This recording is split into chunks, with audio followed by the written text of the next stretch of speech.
Welcome to another exciting discussions. It's a brand new day, a brand new chance to learn. We are your instructors for today. I am Ma'am Jedi May Cabillon. And I am Ma'am Jadel Rose Rodriguez. And I am Ma'am Joycel Velasco. And we're very excited to bring you today's lesson. So set your minds, Ready your hearts, And brace yourselves. as we explore the world of oral communication. For this lesson, we will discuss about the different types of speech context and what is various So let's types. keep the ball rolling.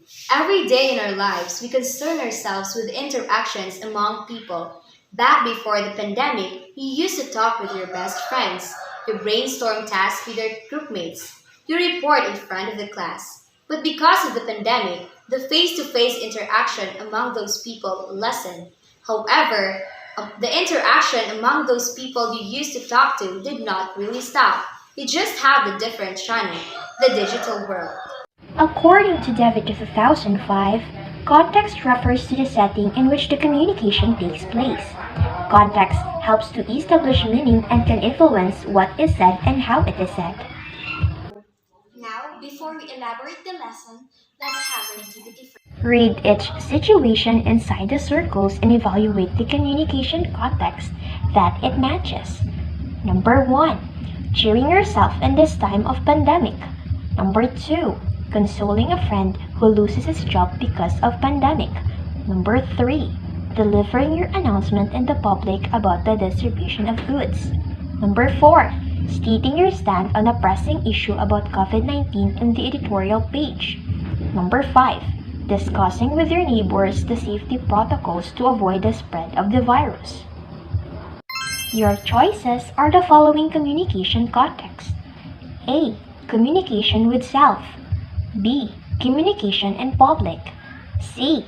Communication between two persons. D. Communication in a small group. And E. Mass communication. For situation 1, the communication context is letter C.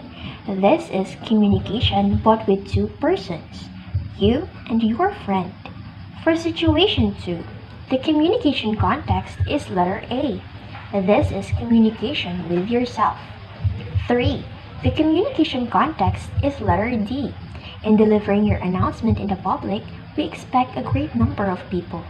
For situation number 4, the communication situation is letter E.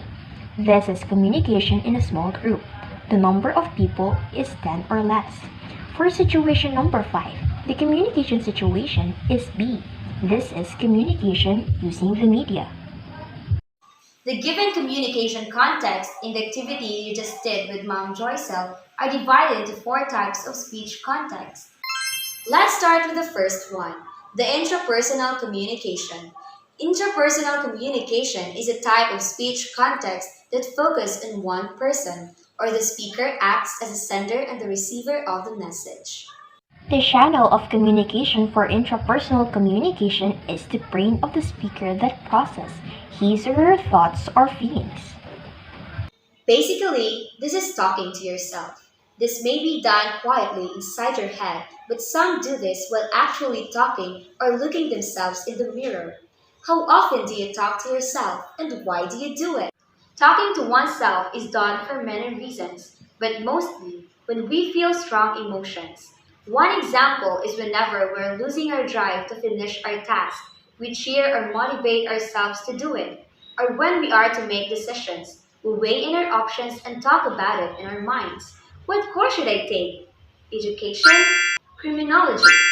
Criminology? Education? Or maybe I can do both. On the other hand, we have interpersonal communication. Interpersonal communication is a type of speech context that takes place between and among people. Normally, it includes two individuals and it can vary from casual and very personal to formal and impersonal communication situations, because situations vary depending on the number of receivers. Interpersonal communication is divided into 2 types. 2 types of interpersonal communication. The first one is communication that happens between 2 people, or when you are interviewed by a university staff for college application, or when you console a sad friend. or when you hear your mother and father discuss financial matters in the living room.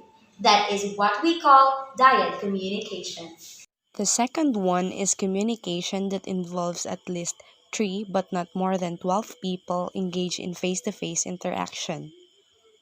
In this type of conversation, all participants can freely express their thoughts and ideas throughout the discussion, like when you catch up with your friends, talk to your brothers and sisters during snack time, or brainstorm with your groupmates about your research paper. This is what we call small group communication. Now, let's proceed to public communication. Public communication is a type of speech context that enables you to send or deliver a message before a crowd. In public communication, unlike interpersonal and small groups, the channels are more exaggerated. The voice is louder and the gestures are more expansive because the audience is louder. The delivering of speech in front of a big number of people. Have you ever spoken in front of a big crowd? Students who join Students' Council have experienced public communication when they deliver their campaign speeches in front of the school bodies. Students who join Buwan ng Wika or English Week have experienced public communication when they deliver their contest piece in front of the judges and the audience. However, these speeches, once recorded and uploaded on digital sites, become completely different speech contexts. The fourth types of speech context is the mass communication. Mass communication is a type of speech context through television, radio, newspapers, magazine, books, billboards, the internet, and other types of media. This speech context reaches a wide range of audiences in different parts of country or the world. In a new normal, mass communication is the most sufficient way to provide information to the students due to the risk that face-to-face interactions may cause. Again, there are four types of speech context: the interpersonal, The interpersonal, diet, or small groups. Mass and public communication. Let me just inform you of the verbal and nonverbal behavior that you must observe in different types of speech context. Whenever you do self-talk, you must remember two things. 1. Use it to your advantage. Cheer yourself up before an event or when feeling down. Use it for self-reflection or self-evaluation. Just a reminder, do self-talk to encourage or motivate yourself to feel better. Teacher J's reminder, do better and be better. Number 2, don't overdo it while it's normal to talk to yourself constantly. It is better not to overuse this type of speech context. The most common reason why people end up talking to themselves is because they feel like they do not have someone else to talk to. To address this, you need to be more sociable. It would allow you to talk to more people other than yourself. When talking to one person or a small group of people, take note of these two things. Number 1, listen carefully.